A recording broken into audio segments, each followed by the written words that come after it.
ఏపీలో రాజకీయం మామూలుగా లేదు. రోజుకో దాడి, రోజుకో గొడవతో అధికార విపక్షాలు కయ్యానికి కాలు దువ్వుతున్నాయి. నువ్వెంత అంటే నువ్వెంత అనేలా పరస్పర దాడులకు దిగుతున్నారు. ప్రస్తుతం గుంటూరు పాలిటిక్స్ గరంగా ఉన్నాయి.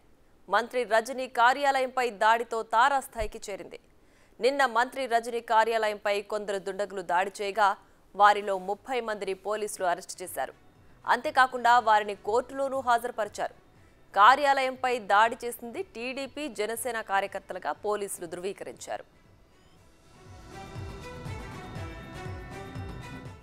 కొత్త ఏడాదిలో వైసీపీ కార్యాలయాన్ని ప్రారంభించేందుకు మంత్రి రజనీ అన్ని రకాల ఏర్పాట్లు చేసుకున్నారు. ఇంతలోనే న్యూ ఇయర్ వేడుకల పేరుతో కొందరు వ్యక్తులు హల్చల్ చేశారు. గుంటూరు వెస్ట్ నియోజకవర్గంలో కొత్తగా నిర్మించిన మంత్రి రజనీ కార్యాలయంపై గుర్తు తెలియని ఆగంతకులు దాడి చేశారు. ఆఫీస్పై రాళ్ల దాడికి తెగబడ్డంతో పాటు ఫ్లెక్సీలను చించేసి అద్దాలు ధ్వంసం చేశారు. సమాచారం అందుకున్న పోలీసులు రంగంలోకి దిగారు. దాడులు చేస్తున్న వారిని చెదరగొట్టి అదుపులోకి తీసుకున్నారు. అయితే ఇదంతా చేసింది టీడీపీ జనసేన కార్యకర్తలే అంటూ విచారణలో తేల్చారు. ప్రస్తుతం వారంతా గుంటూరు జీజీహెచ్లో చికిత్స పొందుతున్నారు.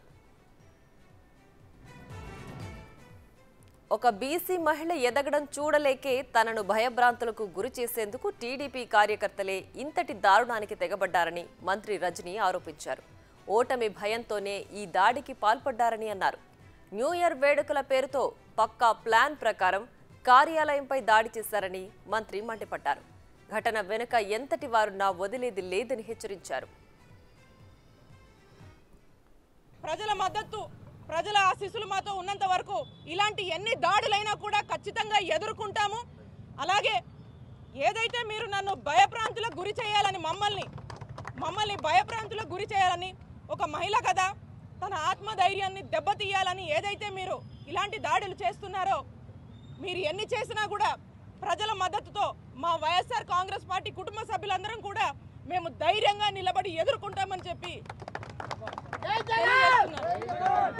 ఖచ్చితంగా దీని వెనకాల ఎవరున్నా కూడా వదిలిపెట్టము. ఖచ్చితంగా దీని గురించి ఎంతవరకైనా కూడా మేము ఖచ్చితంగా నిలబడి వారికి ఖచ్చితంగా సరైన గుణపాఠం మేము కూడా చెప్తాము. ఎవరిని కూడా వదిలిపెట్టమని చెప్పి ఈ సందర్భంగా తెలియజేస్తున్నాను. రైట్, ఇక ఇదే అంశానికి సంబంధించి మరింత సమాచారం మా ప్రతినిధి శివ లైవ్ లో అందించడానికి సిద్ధంగా ఉన్నారు. రైట్ శివ, చెప్పండి, మంత్రి రజనీ ఆఫీస్ పై దాడికి సంబంధించి పూర్తి డీటెయిల్స్ ఏంటి?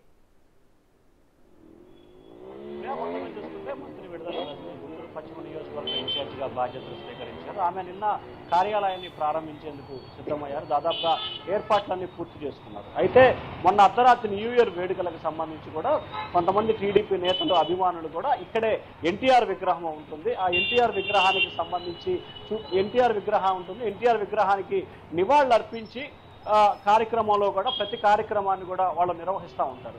సో ఎన్టీఆర్ విగ్రహానికి నివాళులు అర్పించే తర్వాత కూడా కొంతమంది టీడీపీ నేతలు, కార్యకర్తలు భారీ స్థాయిలో కూడా ఇక్కడ చేరుకున్నారు. అయితే టీడీపీ నేతల్ని పోలీసులు అడ్డుకునే ప్రయత్నం చేశారు. ఆ ప్రయత్నంలో కూడా కొంతమంది ఆందోళనకారులు ఎవరైతే ఉన్నారో, కొంతమంది ఇటు మద్యం మొత్తాన్ని కావచ్చు, లేకపోతే కావాలని విషయం కావచ్చు, ఓవరాల్గా చూసుకుంటే ఏదైతే మనం ఇప్పుడు విజువల్స్తో చూసుకుంటున్నామో మంత్రి విడుదల రజనీ కార్యాలయం మొత్తం 6 అద్దాలు ధ్వంసమైన పరిస్థితి కూడా కనిపిస్తుంది. మొత్తం 6 రాళ్లతో కూడా ధ్వంసం చేసిన పరిస్థితి కూడా మనం చూసుకోవచ్చు. అయితే ఈ ఘటనకు సంబంధించి రాజకీయ కోణంతో ఎవరికి వారు రాజకీయంగా లబ్ధి పొందేలా భాగంగానే ఇటువంటి ఘటనకు మాత్రం వినియోగించుకుంటున్న పరిస్థితి కనిపించింది. ఇటు అధికార వైసీపీ కానీ, అటు ప్రతిపక్ష టీడీపీ కానీ, 2 పార్టీలు కూడా రాజకీయంగా దీన్ని పూర్తి స్థాయిలో వినియోగించుకునే ప్రయత్నాలు చేస్తున్నాయి. ఏదైతే ఎన్టీఆర్ విగ్రహానికి నివాళులు అర్పించి న్యూ ఇయర్ వేడుకుంటూ చేసుకుంటున్న సమయంలో కూడా కొంతమంది ఆందోళనకారులు రాళ్లు వేయడం జరిగింది. దీన్ని వెంటనే ఎలక్ట్ అయిన పోలీసులు కూడా అదుపులో తీసుకొని విచారణ చేపట్టారు. అయితే దీనికి ప్రతిగా మరికొంతమంది వైఎస్ఆర్సీపీ నేతలు, కార్యకర్తలు కూడా టీడీపీకి సంబంధించిన వ్యక్తులపై దాడులకు పాల్పడటం, అలాగే వారి ఫ్లెక్సీలు ధ్వంసం చేయడం కూడా జరిగింది. ఆ తర్వాత అయితే ఈ ఘటనకు సంబంధించి టీడీపీ శ్రేణులు అయితే మాత్రం ఎన్టీఆర్ విగ్రహానికి నివాళులు అర్పించిన తర్వాత కొంతమంది వైఎస్ఆర్సీపీ నేతలు రెచ్చగొట్టిన క్రమంలోనే వాళ్ళు వైసీపీ, టీడీపీ వాగ్వివాదం జరుగుతున్న సమయంలోనే ఈ ఘటన జరిగింది. కావాలనే ఇది తెలుగుదేశం పార్టీకి గతంలో జరిగిన ఎన్నికల్ని బేరేజ్ వేసుకుంటే ఈ తెలుగుదేశం పార్టీకి అనుకూలమైన నియోజకవర్గం. ఈ నియోజకవర్గంలో ప్రశాంతంగా ఉన్న రాజకీయ వర్గ విభేదాలు సృష్టించి ఓటమి భయంతోనే రజనీ ఇటువంటి ప్రయత్నాలు చేస్తూ ఉందని చెప్పి టీడీపీ నేతలు అయితే ఆరోపిస్తున్నారు. ఎవరైతే ఈ ఘటనలో దాదాపుగా 29 మందిని ముద్దాయిలుగా చేర్చారో ఆ ముద్దాయిలంతా కూడా పార్టీలకు సంబంధం లేని వ్యక్తులు. కేవలం ఎన్నికల న్యూ ఇయర్ సందర్భంగా జరుగుతున్న పరిణామాల బేరేజ్యంలోనే సంబరాలు చేసుకున్న క్రమంలో ఇటువంటి ఘటన జరిగిందని చెప్పి టీడీపీ నేతలు అయితే చెప్తా ఉన్నారు. మరోవైపు రజనీ మాత్రం ఒక బీసీ మహిళైన తనను రైట్ అంటే ఇప్పటికే ఈ దాడి చేసింది ఎవరు అనేది జనసేన టీడీపీ కార్యకర్తలని పోలీసులు తేల్చారు కదా. అయితే దీని వెనక ఎంతటి వారున్నా సరే వదిలిపెట్టేది లేదు అని చెప్పి మంత్రి రజనీ కూడా వైపు హెచ్చరించారు. సో పెద్ద నేతలు దీని వెనక ఎవరున్నారని ఆవిడ భావిస్తున్నారనుకోవచ్చు. ప్రధానంగా చూసుకుంటే మొత్తం 29 మందిని దీంట్లో ఎఫ్ఐఆర్ గా నిందితులు చేశారు.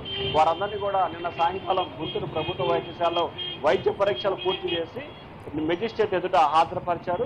వెంటనే రిమాండ్కి ఆదేశించిన మెజిస్ట్రేట్ ఆ తర్వాత వెంటనే వీరందరికీ కూడా బెయిల్ మంజూరు చేశారు. ఇక ప్రధానంగా చూసుకుంటే ఈ 29 మందికి సంబంధించి టీడీపీ జనసేనకి సంబంధించిన నాయకులుగానే పోలీసులు అధికారులు అయితే భావించారు. అయితే వాళ్ళు చెప్తున్నట్టుగా ఇక్కడ బడా నాయకులు కానీ లేకపోతే పెద్ద నాయకులు ఎవరు లేరు. వారంతా కూడా సామాన్యమైన కార్యకర్తలు. కొంతమంది టీడీపీ జనసేన ఉన్నారు, మరికొంతమంది ఎటువంటి రాజకీయాలకు సంబంధం లేని వ్యక్తులు కూడా దాంట్లో ఉన్న పరిస్థితి కనిపిస్తా ఉంది. అయితే న్యూ ఇయర్ వేడుకల సందర్భంగా జరిగిన చిన్న ఘటనని కావాలని రాజకీయంగా లబ్ధి పొందే కోణంలోనే మంత్రి విడుదల రజని నియోజకవర్గంలో ఒక అలజడి సృష్టించే క్రమంలోనే ఇటువంటి ప్రయత్నాలు చేస్తూ ఉందని చెప్పి టీడీపీ జనసేన నేతలు అయితే ఆరోపిస్తున్నారు. న్యూ ఇయర్కి ముందు రోజు కూడా గుంటూరు నగరంలో ఫ్లెక్సీలు కటౌట్ల ఏర్పాటు విషయంలో వైసీపీకి అలాగే జనసేనకి తీవ్రస్థాయిలో వాగ్వివాదం గొడవలు కూడా జరిగిన పరిస్థితి కనిపిస్తా ఉంది. ఒకరిపై ఒకరు విమర్శలు ప్రతి విమర్శలు కూడా చేసుకున్నారు. జనసేన కేటాయించిన ఫ్లెక్సీలు హోర్డింగ్లో రజనీ తన ఫ్లెక్సీలు హోర్డింగ్లు వేసుకున్నారని చెప్పి ఆ 2 రోజుల క్రితం అంటే 30-37 తేదీలో కూడా స్వల్ప వివాదాలు కూడా జరిగినాయి. సో ఓవరాల్గా చూసుకుంటే మొత్తం 29 మందిపై కేసు నమోదు చేశారు. గుంటూరు 2కు సంబంధించిన చిరంజీవి అనే వ్యక్తి ఫిర్యాదు చేసిన మేరకు గుంటూరు పట్టాపురం పోలీస్ స్టేషన్లో కేసు నమోదు చేసి దర్యాప్తు చేస్తా ఉన్నారు. రైట్ శివ, అయితే ఇప్పటికే టీడీపీ నేతలు అయితే న్యూ ఇయర్ వేడుకల్లో జరిగిన దాడి ఆ వేడుకల్లో జరిగిన గొడవగానే వాళ్ళు భావిస్తున్నారు. మరోవైపు రజనీ మాత్రం ఎవరినో ఉద్దేశించే అదే పనిగా చెప్తున్నారు. బీసీ మహిళని ఎదగడం ఇష్టం లేకనే కావాలనే పక్కా ప్లాన్ ప్రకారమే ఇదంతా జరిగిందని చెప్పి కూడా మంత్రి రజనీ ఆరోపిస్తున్నారు. సో దీన్ని ఎలా చూడాలంటారు? అంటే ప్రధానంగా చూసుకుంటే ఇక్కడ రాజకీయ కోణాలు అంటే ఎన్నికల దగ్గర పడుతున్న కొద్దీ ఎవరైనా సరే బరిలో ఉన్న అభ్యర్థులు ఇటు టీడీపీ కానీ ఇటు వైసీపీ కానీ వచ్చిన ప్రతి చిన్న అవకాశాన్ని కూడా రాజకీయంగా తమకు అనుకూలంగా మార్చుకునేందుకు శతవిధాల ప్రయత్నాలు చేస్తూ ఉన్నారు.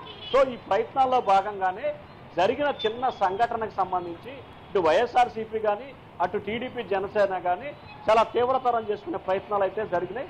ఖచ్చితంగా మనం చూడాలంటే గుంటూరు 2కు సంబంధించి ఎప్పుడు గత దశాబ్ద కాలంగా 2 దశాబ్దాల కాలంగా చూసుకుంటే ఎప్పుడు ఇటువంటి పరిణామాలు కానీ ఇటువంటి వివాదాలు కానీ జరిగిన పరిస్థితి లేదు. అయితే ఈ దాడి విషయంలో టీడీపీ నేతలైతే కొన్ని అనుమానాలు కూడా వ్యక్తం చేస్తూ ఉన్నారు.